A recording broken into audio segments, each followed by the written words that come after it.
Agora sim, boa noite, pessoal. Agora é o LabTel, né? Nós vamos então na última reunião do ano do LabTel e fechar também aquilo que nós estamos falando sobre homilética, né? Nós fizemos duas sobre homilética, fizemos uma sobre hermenêutica, uma sobre exegese, né? E hoje ia ser então sobre homilética. E o que que é a homilética e como entender, né? Eu lembro que eu falei para vocês que é um todo, né? Não dá para falar só da homilética, tá? Ou só da hermenêutica, ou só da exegese, sempre perde. Se a gente conseguir falar como um todo, fica sempre mais fácil. Nós falamos da hermenêutica, que ela é a base da onde começa o tudo, né? A hermenêutica é são os pressupostos do estudo, né? Antes de você ler, inclusive, você já tem os pressupostos. A hermenêutica é formada pela nossa história, pela nossa experiência, pelos conhecimentos que nós temos, pela expectativa, pela visão de mundo que a gente tem, tudo isso contribui para a hermenêutica.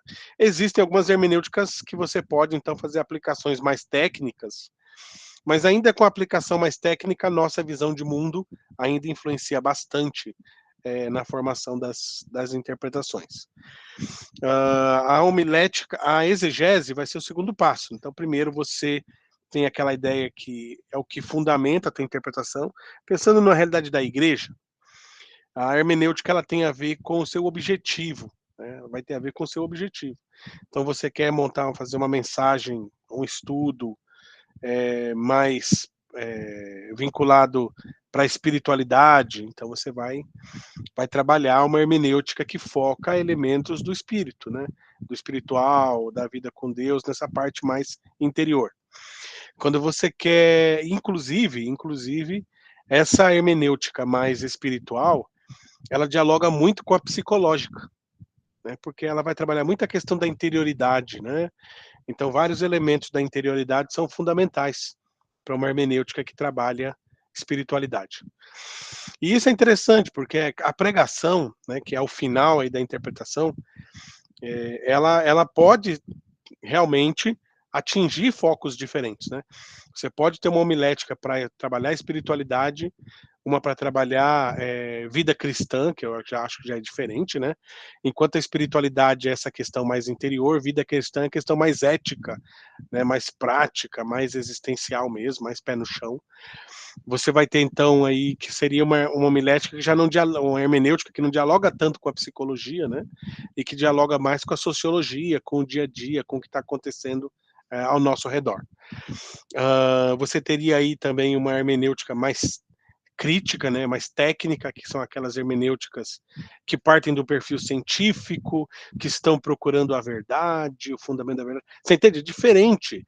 Você vai ler um texto com o objetivo de entender o espírito, você pode ler o texto com o objetivo de entender a vida, você pode ler o texto com o objetivo de buscar a verdade, né? Entendeu? Em cada uma dessas você tem uma hermenêutica diferente. Então, por exemplo, tem as hermenêuticas de gênero, né, que são aquelas interpretações que leem o texto procurando as características de gênero no texto, destacando questões de gênero, né? Você tem uma hermenêutica sociológica, materialista, né, que a gente chama, que você lê o texto procurando essa questão das sociedades, dos grupos, das manifestações de poder, entendeu? Todas essas hermenêuticas vão resultar em interpretações diferentes, porque tudo depende da tua perspectiva inicial, para onde você está indo, entendeu? Pensa que a gente lembra do Euclides. O Euclides tem uma frase assim, né, famosa, por um ponto passam infinitas retas. O que significa isso? Que nós somos o ponto. De um ponto de partida, você pode ter infinitas percepções e perspectivas de um único ponto de partida. Você pode ir para um lado, para vários lados de um ponto de partida. Então, o texto é o ponto de partida. E aí, quem vai definir onde você vai chegar é a sua perspectiva. Eu quero chegar na espiritualidade. Então, você tem uma hermenêutica que vai te ajudar a isso. Então, por exemplo, se você faz uma hermenêutica sociológica, ela não vai trabalhar a espiritualidade. Se você faz uma hermenêutica científica, ela não vai trabalhar a espiritualidade, entendeu? E eu falo isso aí sim, gente. Eu sei que a maioria das pessoas nem presta atenção nisso. A gente simplesmente monta o sermão lá e deixa na mão de Deus, né. Deixa a hermenêutica com Deus, mano. Mas eu tô tentando mostrar que isso pode ser um pouco mais assertivo, né. Não precisa ser uma coisa, assim, tão na mão de Deus, né, pode ser mais assertivo, um pouco mais na nossa mão também, onde a gente consegue já achar isso. Eu falo assim, né, a gente diz assim: "Ah, mas vamos orar e tal". Eu costumo dizer que o pastor sabe o que a igreja precisa. "Ah, mas vou orar, perguntar para Deus", ó, pode orar e pedir para Deus, mas geralmente o pastor da comunidade sabe o que a comunidade precisa. Então fala assim: "Ah, eu tenho que orar, pedir para Deus", você pode orar, pedir para Deus, não tem problema com isso. Mas aquele que é o pastor da comunidade, que está vendo a necessidade da comunidade, ele sabe o que a comunidade precisa ouvir. Então a ideia é essa, é que a mensagem ela tem que estar relacionada à comunidade, ao que a comunidade precisa ouvir, essa vai ser toda a parte hermenêutica, vai estar aí, tá? Saindo então da parte hermenêutica, nós vamos aí para uma parte mais exegética, que aí é o trabalho mesmo. Nós falamos semana passada, que é você olhar o texto bíblico, fazer análise na língua original, que é super fundamental de fazer, né? Que é difícil, mas a língua original traz um monte de enriquecimento para uma interpretação. Outra coisa que a gente vai fazer, aí vocês estiverem nas disciplinas de exegese que vocês estudaram, aí você tem toda aquela forma de fazer análise, né? Uma análise mais histórica, estrutural, uma análise mais linguística, uma análise mais teológica. Eu já abandonei a análise histórica já tem algum tempo, eu quase não faço análise histórica, porque eu uso a história básica. Não dá para fazer análise histórica profunda, porque senão a gente vai cair no método científico. Quanto mais você aprofunda no método histórico, arqueológico, mais você caminha para uma hermenêutica científica, entendeu? Isso é importante, que a exegese ela presta um serviço para a hermenêutica. Então, dependendo da sua exegese, você fala assim: eu quero uma hermenêutica espiritualista. Mas se você fizer uma exegese histórica, o resultado não vai ser espiritualidade. O resultado vai ser história. Porque a exegese ela determina o fim, entendeu? Pensa assim, um campo de futebol, você tem ali o técnico, aí você tem aqui, vamos lá, você tem aqui a zaga, que é a hermenêutica, o meio de campo, que é a exegese, e a homilética é onde faz o gol. O que que acontece? Às vezes aqui na zaga você está claro ali o que que você quer, quais são as suas posições, né? O que que você deseja, que é um sermão para fortalecer a espiritualidade da minha comunidade. Legal. Só que no meio de campo, se você não conseguir fazer um bom toque de bola, você não vai conseguir chegar lá na frente. Ou lá na frente vai mudar o teu objetivo, tá? Por isso que muita gente se perde na exegese. Porque a exegese que a gente aprende é aquela exegese de manualzinho básico que compra dos livrinhos da Editora Vida Cristã e tal. E aí o que que acontece? São manuais que trazem uma linha de exegese só. Geralmente uma exegese crítica, uma exegese histórica, uma exegese cultural. Dificilmente uma exegese que favorece elementos da espiritualidade, tá? Mas tem uma exegese que favorece elementos para. Então é isso que é importante entender. Porque quando a minha exegese ela vai mais para a linha histórica, eu sempre vou para uma linha mais crítica e mais de validação da verdade. Quando eu vou para uma exegese, então, ó, veja assim, mais linguística, aí eu vou para uma exegese mais espiritualista. Quando eu vou para uma exegese mais filosófica, eu consigo uma exegese mais prática, um resultado mais prático. Então, cada exegese favorece um tipo de hermenêutica. Se você quer uma hermenêutica mais crítica, mais teórica, mais científica, então você vai fazer uma exegese mais histórica. Se você quer uma hermenêutica mais pastoral, mais espiritual, aí você tem uma exegese linguística. Por que linguística? Porque na linguística você vai destacar elementos simbólicos da linguagem, ou seja, a linguagem ela é uma forma de espiritualidade. Então é bem melhor você estudar a linguagem, porque na linguagem você vai estudar intenção, na linguagem você vai estudar percepção, na linguagem você consegue fazer um diálogo com sentimento, que na história não. A história estuda fato histórico, evidência, fato histórico, evidência. Então na história você não estuda percepção, você não estuda interpretação subjetiva, entendeu? Na história você estuda fatos e resultados. Então ela é bem científica. Na exegese linguística, não. Você estuda a linguagem, você vai procurar entender o que a linguagem te dá, o que é relevante na linguagem, qual foi a percepção do autor, qual foi a intenção do autor. Entendeu? Essa questão, ó, percepção, espiritualidade, intenção, a espiritualidade. Na linguagem você consegue perceber a fé da pessoa, porque a crença vai destacar na linguagem. Então, sempre que você quer uma mensagem que vai enfatizar mais elementos da espiritualidade, você trabalha então com uma exegese mais linguística, uma pastoral, né, mais linguística. Se você quer então uma mensagem que dialoga mais com a prática e com o dia a dia, aí sim, na exegese você pode ir linguística, mas só que você vai ter que, na exegese, conseguir fazer um diálogo mais ético, mais social. Né? Então, em algum momento, a tua exegese, então, ela já não é tão literária e ela é um pouco mais sociológica. Entendeu? Você quer a prática na sua comunidade, você quer que seus irmãos ouçam, sua igreja ouça a mensagem e entenda que ela tem que pregar o evangelho, por exemplo. Quer que a igreja saia para a missão, você tem que pregar mais sociologia. Por que, professor, sociologia? Porque é aquilo que vai estudar a sociedade, vai estudar a cultura, vai estudar as pessoas, vai estudar o seu contexto. Então, é uma exegese que vai fazer quem está ouvindo se envolver com a sociedade. Entendeu? Agora, se você vai, eu quero pregar uma mensagem evangelística e faz uma exegese histórica, você vai ter dificuldade de fazer a conexão para levar o povo para a evangelização. Entendeu? Eu quero uma mensagem espiritual, e faz então uma exegese sociológica, você vai ter dificuldade de levar para a espiritualidade. Porque em vez de você estudar a linguagem que fala do interior, você está estudando a sociologia que fala do exterior. Entendeu? Então, cada exegese vai enxergar elementos diferentes. Então, é importante que você tenha isso em mente. Então, vamos lá. Para uma exegese mais científica, história. Então, sempre quer validar se é verdade, se não é verdade, um fato, história. Então, você já vai percebendo aí que isso não passa ali no púlpito.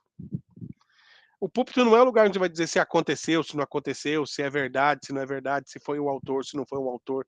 Então você vai percebendo que a exegese histórica, ela vai tendo pouco espaço no púlpito. Então, o púlpito é o quê? Geralmente, uma mensagem para espiritualidade, fortalecimento, ou um chamado de atenção, uma mensagem para mexer com a interioridade da pessoa. Aí sim, uma exegese linguística, uma exegese que dá acentos psicológicos, que consegue olhar a interioridade. E se você quiser uma mensagem focada na prática, na vivência, na vida cristã, na evangelização, no outro, aí uma hermenêutica que vai dialogar mais, uma exegese que vai dialogar mais com a sociologia, que vai estudar a sociedade.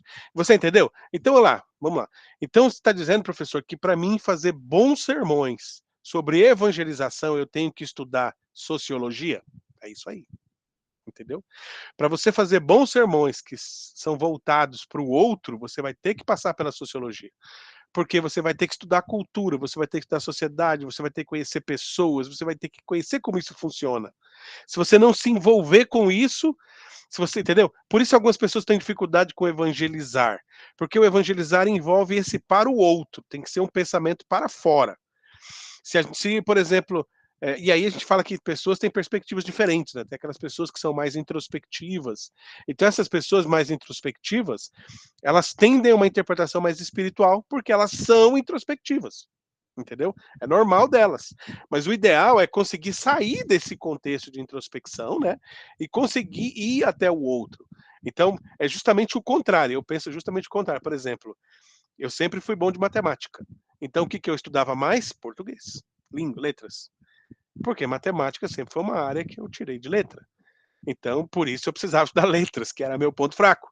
Então, sempre assim, se no ministério você é bom de interioridade, então o que você tem que estudar? A sociologia, óbvio. Porque na interioridade você já tem. Vai para aquilo que você não tem, que é esse alcançar o outro. Ah, não, professor, eu sou bom dessa parte, eu falo até pelos cotovelos, conheço todo mundo, a sociologia minha é ótimo. Então eu sou muito bom de pregar evangelístico e até o tal. Aí você vai perceber que se você tem isso, você deve ter dificuldade de fazer o sermão para a interioridade. Então aí você tem que começar a aprender a exegese mais voltada na linguística e nesses acentos da espiritualidade. Entendeu? Cada um vai ter acento, então, diferente. Ok? Então, assim, para você pegar a exegese conectada com a hermenêutica. A homilética, então, que é o que a gente chega hoje, é o quê? É a apresentação disso. Quais são as formas? Existem tipos, estruturas. Tem algumas dicas assim que eu gosto no texto. Quer ver? Deixa eu fazer um com vocês aqui, que aí vocês já me entendem. Vou pegar um texto conhecido e vou passar uma técnica que eu tenho de fazer sermão. Ela é voltada para a linguagem, tá? Essa daqui. E ela, para mim, é uma das melhores. Vou pegar um bem famoso aqui para vocês verem como é que é fácil. Ó, João 3,16. Deixa eu jogar numa folha do Word aqui para nós. E fazemos juntos.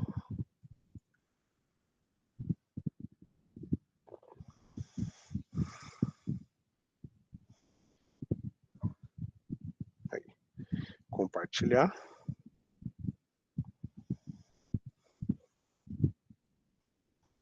Esse método aqui, você só precisa ter um pouquinho de cuidado, tá? Porque como ele é da linguagem, ele se fundamenta em desmonte de texto, geralmente ele sempre dá certo. Mas alguma outra proposição, às vezes, pode dar errado, mas aí eu já vou mostrar para vocês como é que é isso. Ok, tá, então, João 3,16, bem famoso, deixa eu ver como é que tá aparecendo para vocês, tá bom. Então, como é que isso aqui funciona? Então, você tem aqui uma frase, porque Deus amou o mundo de tal maneira que deu seu Filho unigênito, para que todo aquele que nele crê não pareça, mas tenha vida eterna. Esse método que eu uso, ele é baseado em afirmações, tá? Afirmações e negações. Esse é um método meu, tá? Não tem livro, não tem nada, foi eu que desenvolvi.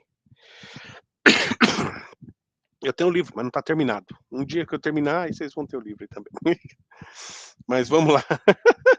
A gente vai ficando assim, dura tempo. Eu tenho uns 7, 8 livros aí em andamento, esperando ter tempo para conseguir terminar.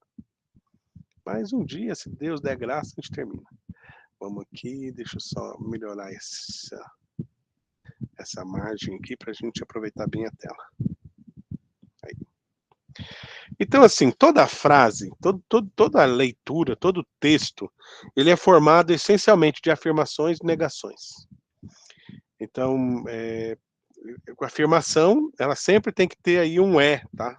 Para a gente entender, é isso, é aquilo, é sempre tem que ser sempre essa percepção incisiva, né? Por exemplo, vou pegar aqui o texto, né? Você pode fazer a seguinte afirmação, ó: Deus amou o mundo. Vamos pegar aqui umas 5 frases aqui no nosso texto. 5 afirmações aí para nós. Vocês podem participar, gente. Pode abrir o microfone aí, vamos junto aqui, a gente vai junto. Junto é melhor, como diz o outro. Fazendo ao vivo é melhor. Então, que frase? Eu peguei aqui uma afirmação desse texto. Deus amou o mundo. Que afirmação mais tem nesse texto? Pode ser negação também.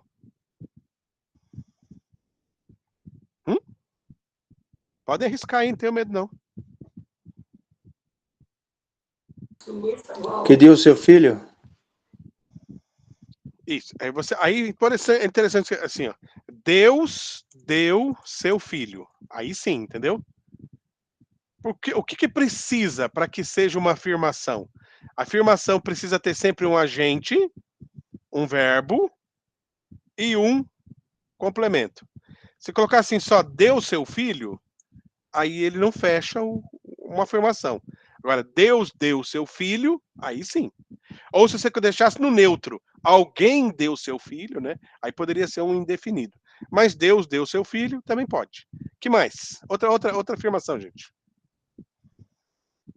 Só nesse texto aqui, só nesse verso. Lendo ele aqui, que afirmação mais a gente encontra? Não precisa ser exatamente no texto, pode ser dedução.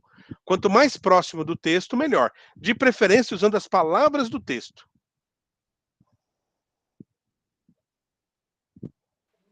Para que tenhamos a vida eterna? Isso. Só que aí vamos tentar. Faltou um agente aí, né? Deus deu seu filho. Aí nós temos que colocar assim: Deus quer que tenhamos a vida eterna. Ou senão, Deus nos dá a vida eterna. Se você colocar assim só, para que tenhamos a vida eterna, e falta o agente. Tem que ser sempre afirmação. Ó, Deus deu seu filho, Deus nos dá a vida eterna. O que mais nós achamos aí? Esse é o primeiro exercício, estou deixando bem light aí para vocês encontrarem aí o texto. Deus amou muito? Deus amou muito, isso pode ser. Deus amou muito. Porque aí o tal maneira você coloca como muito, ou inexpressivamente, né? Se quisesse dar ênfase, né? Ou amou com sua própria vida, né? Também daria. Mas Deus amou muito, pode ser. Que mais? Incondicionalmente. Perdão? Incondicionalmente. Isso, pode ser, ó. Deus ama incondicionalmente. Tá certo. Não tá diretamente no texto, mas aí eu vou mostrar mas aí como é que funciona isso. Mas você tem que olhar assim, ó. E essa é uma pergunta que você tem que fazer para o texto. Quando eu leio essa frase, Deus ama incondicionalmente, isso pode ser defendido em João 3,16? Pode. Tá claro ali, né? Porque ele não mediu condição para dar o seu filho. Legal. Vamos fazer mais uma, vai. Eu vou mostrar duas possibilidades aqui para vocês. Outra frase que vocês acham. Não precisa ser só Deus, pode ser outra coisa. Ó, vou fazer um exemplo. Ó. O mundo precisa de Deus. Ó. Isso aí tá dentro desse texto? Tá. Porque Todos têm que crer. Perdão? Todos têm que crer. Todos têm que crer. Ou devem crer. Se colocarmos assim, ó, é preciso crer para a salvação. Pode ser, né? Que mais? Ó, vou colocar uma outra aqui, ó. A fé, tá dizendo o que ali? Que crer, todo que crê não pereça, mas tem a vida eterna. Então, a fé transforma a morte em vida. Que mais tem aqui no texto? A fé move montanhas também. Não sei, hein? Será que no texto aqui a gente consegue encaixar? Vou colocar aqui e a gente pensa, tá? Dá uma olhada dá pensando no texto aí se dá para encaixar isso nesse texto. Por isso que eu falo, você sempre tem que vir aqui e pega essas frases e cruza com o texto. A fé, legal, tá legal no texto. Agora, move montanhas. Aí, montanha seria mudar a condição de morte em vida. Só se fosse nesse sentido, entendeu? Porque quando ele fala de mover montanhas, ele está falando de uma ação nossa. Você pode ver que a fé aqui, por mais que a fé aqui seja uma ação nossa, quem está agindo é Deus. O que mais? Vamos lá. Você pode pôr aqui frase, só pus frase positiva. A gente pode fazer frase negativa, tá vendo? Ó? Por exemplo, ó, sem Deus não há salvação. Tá vendo? É frase negativa baseada no texto. Ó. No Filho temos a vida eterna. Ó. No Filho temos a vida eterna. Tô só no texto. Saindo o mínimo possível, gente. Aí entra aquele lá, ninguém veio ao Pai a não ser por mim, também se encaixa aí? Deus amou o mundo. Aí eu não sei esse. Tenta assim nesse primeiro exercício. Vamos tentar sair o mínimo possível do texto. O exercício é você literalmente pegar as palavras do texto e somar elas. Por exemplo, aqui, ó, Deus amou o mundo, tá aqui, ó. Aí você pode continuar com Deus. Vamos pegar a partícula Deus. Então você pode falar o que de Deus? Que ele amou o mundo. Nós podemos falar que Deus amou de tal maneira. Podemos falar que Deus deu seu filho. Que em Deus, pela fé, somos salvos. Deus não quer que o mundo se perca. Ficou boa essa daí também, do Everton aí, ó. Deus, é uma negativa, né? Ó. Deus não quer que o mundo se perca. Fica bom também. Aí continuamos aqui, ó.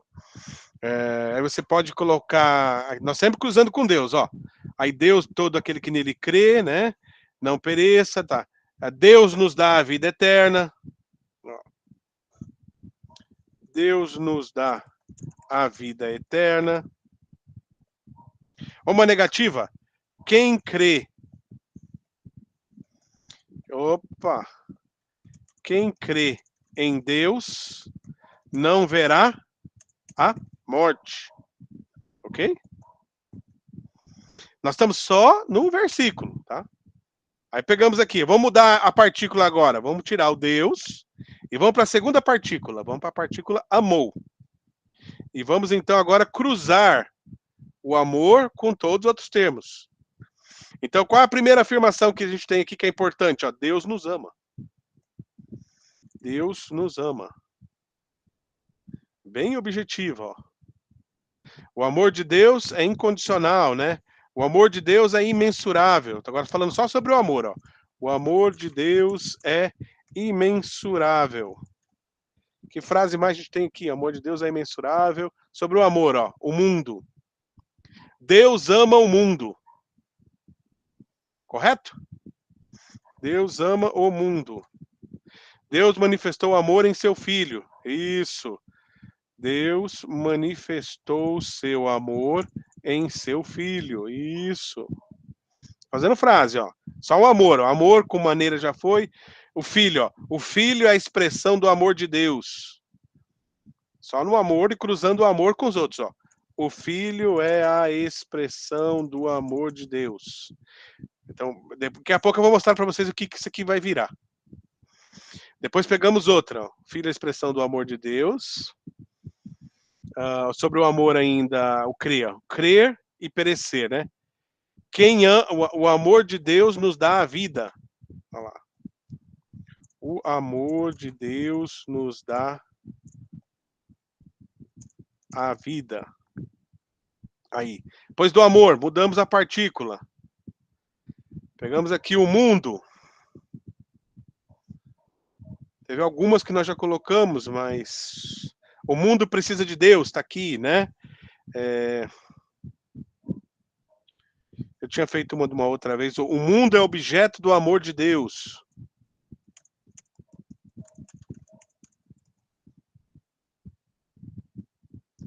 Deus amou o mundo, tá ali, né?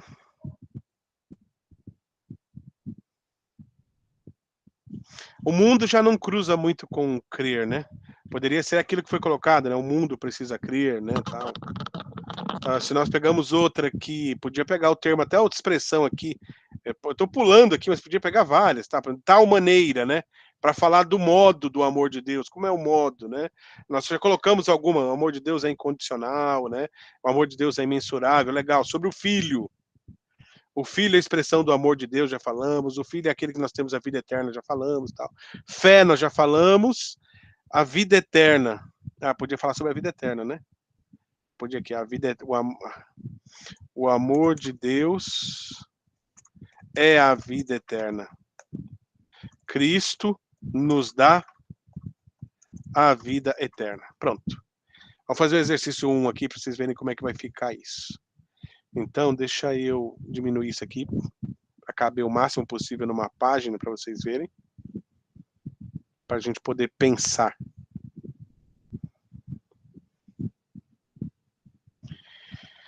Deixa eu colocar então em 2 colunas, fica mais fácil.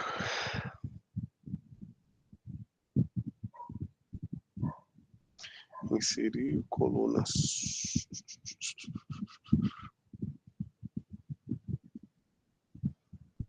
Ou tabelas.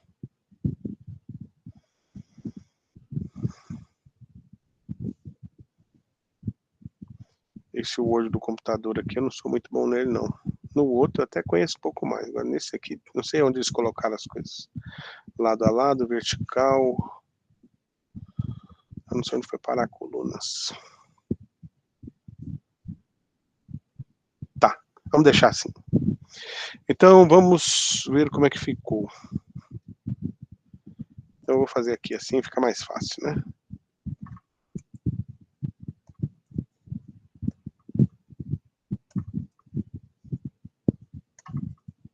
Pronto, eu já faço minhas colunas aqui.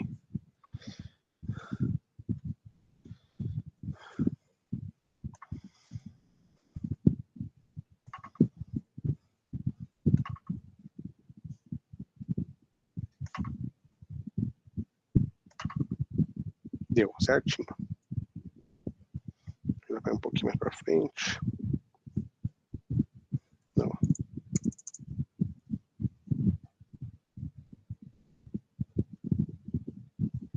Ok.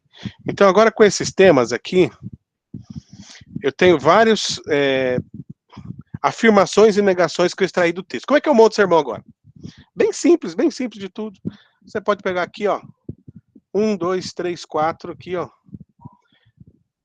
Bom, antes de eu falar, escolham vocês aí. Que frase aí chamou mais a atenção de vocês? Fica mais fácil. Qual que vocês acham que impactou mais?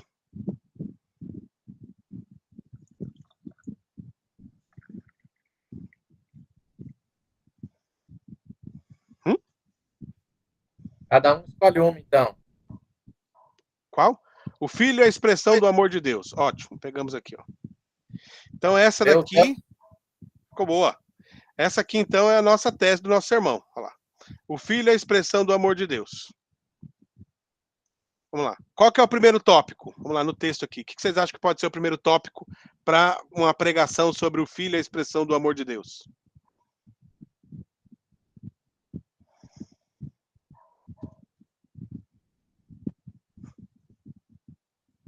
Só escolher uma.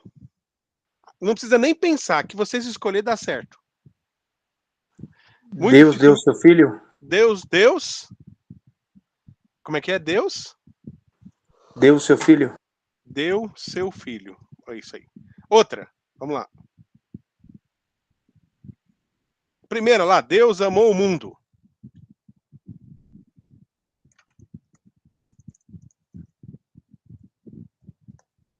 E uma terceira?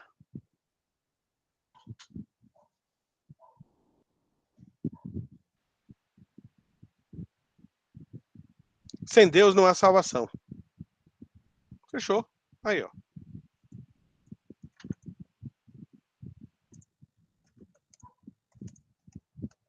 Tá aí a tua mensagem. Aí você faz assim. Super bíblica. Nós não enfiamos nada, não mexemos nada, não fomos para lugar nenhum, não inventamos nada. Tá? Só no texto direto. Pode fazer isso aqui. Aqui eu fiz um exercício direto no texto. Isso aqui você pode fazer também na exegese.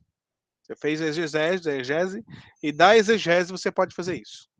Eu, na prática, faço a exegese, depois eu volto para o texto, e aí com a exegese, com a hermenêutica, eu faço no texto.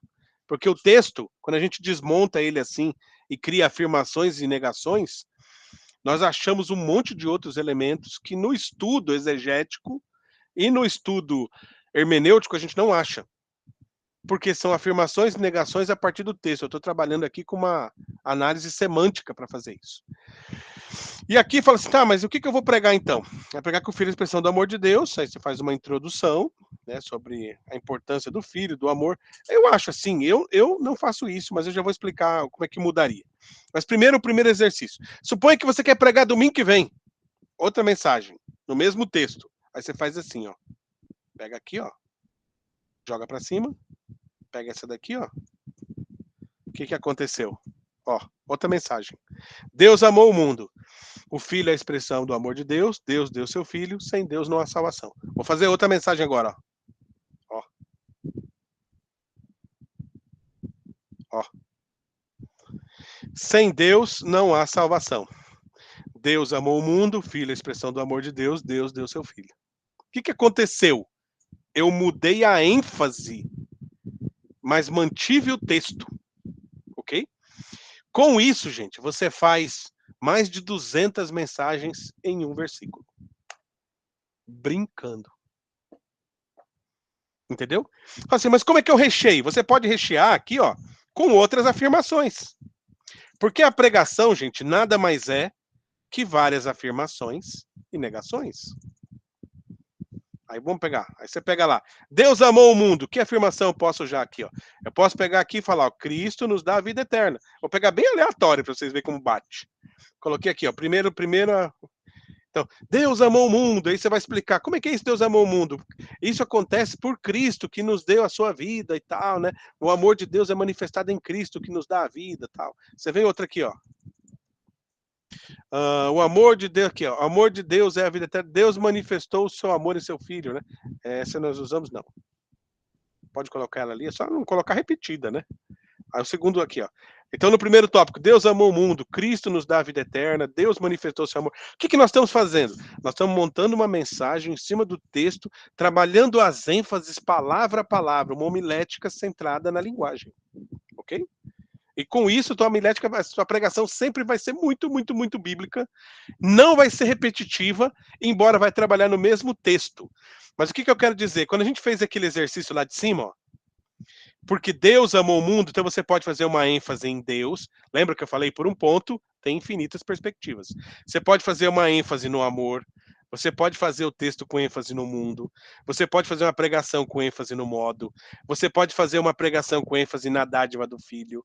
Você pode fazer uma pregação com ênfase em todo o que crê. Você pode fazer uma pregação com ênfase em não pereça. Você pode fazer uma pregação com ênfase em ter a vida eterna. Quem te disse que você tem que pregar o versículo inteiro?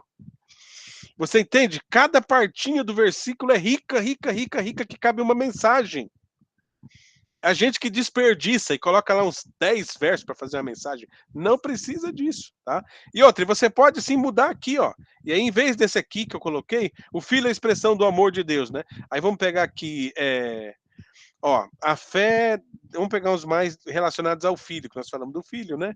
Vamos tentar manter um pouco mais de coerência, ó. A fé transforma a morte em vida e tal. Você vê que nós damos pouco do filho. Aqui, Cristo nos dá a vida eterna. Eu já coloquei. Tá. O filho é a expressão do amor de Deus. Então podemos falar do amor de Deus. Aqui, ó. Deus nos ama. E ainda falando do amor de Deus, o mundo é objeto do amor de Deus. Tá lá.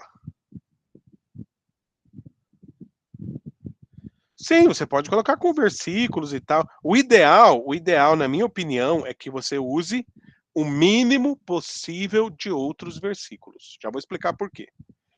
Deus deu seu filho, já vou mostrar aqui como você preenche isso aqui, preservando a Bíblia, porque cada versículo que você coloca, você viu o tanto de possibilidade que abriu esse verso? Então, cada versículo novo que você coloca, em termos de linguagem, abre mais um mundo de possibilidade. Por isso, quanto menos versículo você coloca, melhor. Porque você coloca 1, 2, 3 versículos, a chance de dar confusão é maior. Então, eu uso o mínimo possível. E o que eu uso, então, né? Para poder. Deixa eu só terminar aqui. Deus deu seu filho, mas o tempo está curto, né? Deixa eu ir correr, então. Então, deixa. Vocês entenderam essa parte, né? Qualquer coisa, a gente tenta fazer mais uma e passar isso aqui. Ó, Deus amou o mundo. Então, como é que eu vou fazer? Primeiro, título. Sem Deus não há salvação. Você vê que isso é óbvio, né? Na teologia cristã isso é óbvio, quem entra na igreja já espera que vão falar isso.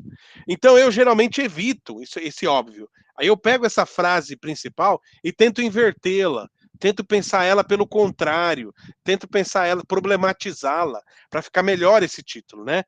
Então, vamos falar assim, nós estamos falando que Deus, não preciso colocar Deus aqui direto, né? Eu posso falar assim, pregar assim direto, ó. Se eu fosse colocar o título, ó. Não há salvação. Aí todo mundo ia ficar, ué, mas como assim, pastor? Tu vai falar que não há salvação? Então, mas eu começo com isso aqui, porque o título ele é só um chamariz. Então é tipo um filme, aquela chamada que vai te pegar e falar, nossa, o que vai acontecer, né? É aquela notícia, hoje eu vou falar que não há salvação. Só que você não falou que sem Deus não há salvação. Mas você abre assim, não há salvação. E aí você começa como aqui? Eu começaria falando de Nietzsche, da morte de Deus, né? Das pessoas que vivem a vida como se Deus não existisse, para criar esse pânico no povo, né? Para o povo ficar assim, ué, pastor, então abandonou a fé agora, ele está falando que não há salvação. E no finalzinho, então, dessa introdução polêmica, eu ia jogar o verso. E aí eu trago a minha tese, que é justamente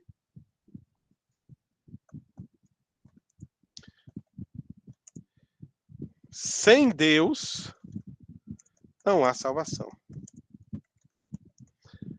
Ok? Então, não há salvação. Sem Deus não há salvação. Mas na chamada para pregação eu falaria só que não há salvação, justamente para ocultar, porque se você entrega de bandeja na primeira afirmação da pregação, você perde o seu público. O que a gente faz em homilética? Homilética, gente, vamos pensar em filme. Pensa, você tem que criar aquela expectativa em quem está te ouvindo. Se você chega assim, irmãos, hoje nós vamos estudar, vamos ouvir uma mensagem no texto de João 3,16. E eu vou pregar sobre o amor de Deus. Pronto, metade da igreja já levantou e foi embora. Se não levantou, eles estão ali só fisicamente, porque mentalmente eles já abandonaram, porque eles não aguentam mais ouvir essa mensagem.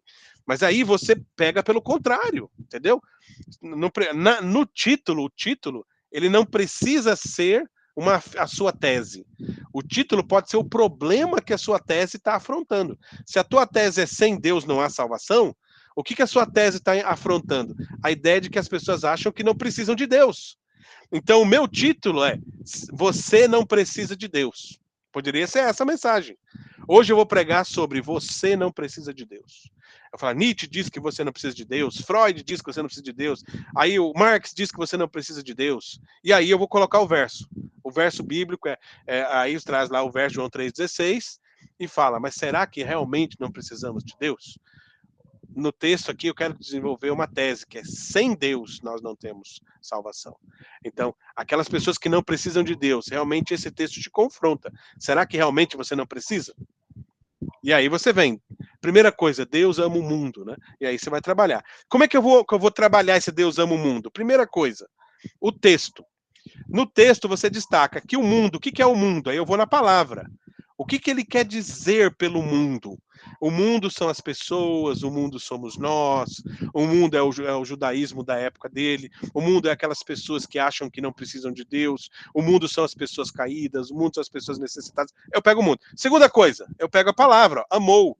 Vou lá no grego, qual que é o sentido dessa palavra? O que ele está falando desse amor? Que tipo de amor é esse? Não estou citando nenhum outro verso, só aqui, ó. Aí o que eu vou fazer então? Veja, que no próprio texto diz que Cristo nos dá a vida eterna. E aí o que eu faço aqui?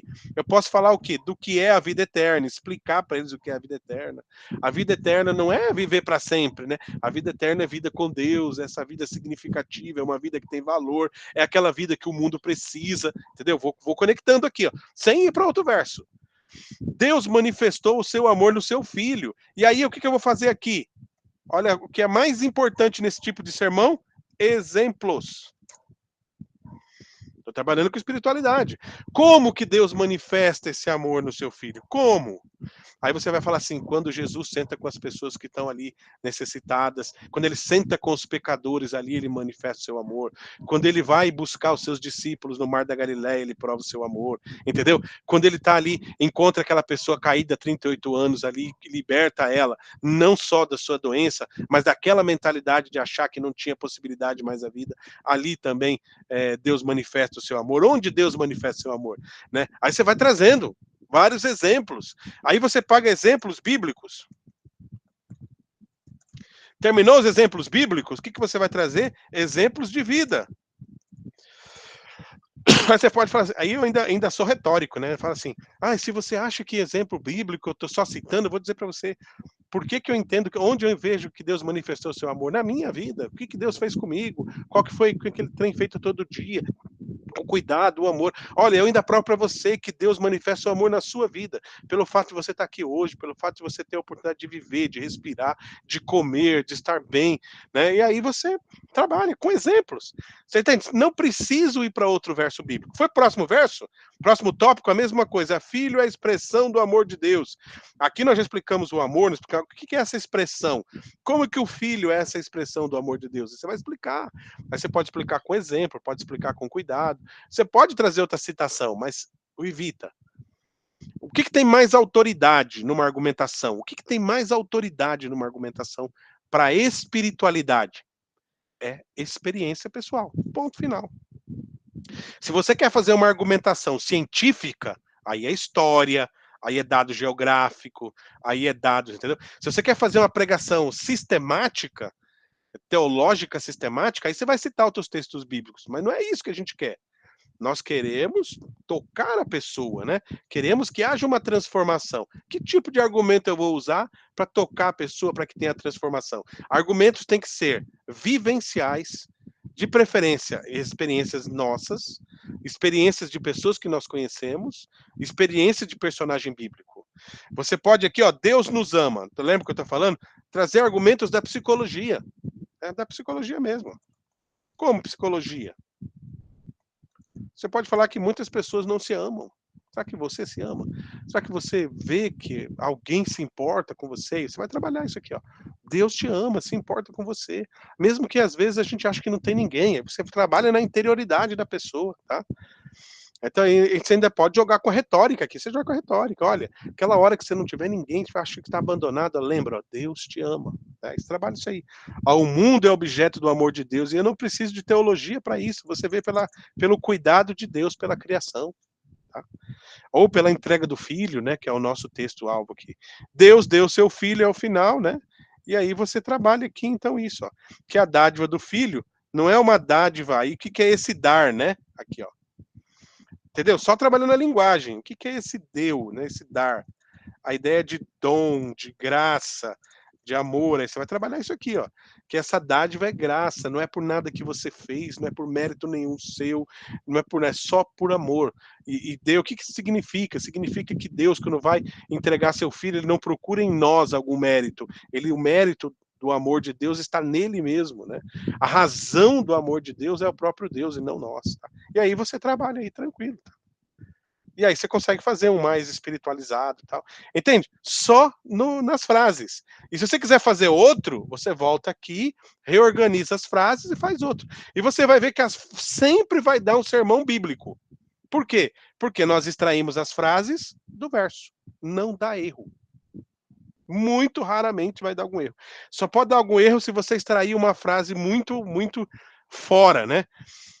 Entendeu? Uma frase sem pé nem cabeça. Mas, geralmente, se você consegue acertar agente, ação e complemento, fica sempre bem legal. Gente, entenderam aí? Considerações, perguntas, dúvidas? O que vocês acharam? Porque nosso tempo aqui, vocês viram? Piscou, acabou. Foi massa, hein, professor? Legal, né? Esse é um método meu, tá? Esse é um método meu. Eu acho que é o melhor método que eu já vi para trabalhar. Eu já trabalhei vários métodos, já li um monte de livros. Eu falar para vocês, para mim, esse aqui é o melhor que eu já fiz. Que abre um mundo de possibilidades, você dialoga com o texto, estuda o texto ao mesmo tempo que faz homilética, consegue fazer desmonte, observar melhores frases, qual a melhor frase, qual a melhor colocação ali para afirmação, e traz um sermão bastante afirmativo, né? E um sermão bem tranquilo, bem organizado, dificilmente vai ser aquele sermão atrapalhado, tá? E aí você pode fazer 3, 4, 5, 6 sermões em um verso só. Ô, professor, Sim. O senhor tem mais vídeo desses assim? Ó, eu tenho no canal, tá? Que aí eu tenho 2 canais que me acha lá como Professor Eduardo, você acha lá, mas lá não tem de homilética, tá? Lá é exegese do Novo Testamento e teologia do Antigo. E eu tenho um canal novo que é o Papo de Teologia, que está geral ainda, né? Não tenho nenhum de homilética. Homilética é uma hora que tem que sentar e gravar um dia assim, aí resolve. Vocês viram que não é difícil. É coisa de pegou, jogou o método, acabou, né? Uma vez que você aprendeu, não precisa mais de outro.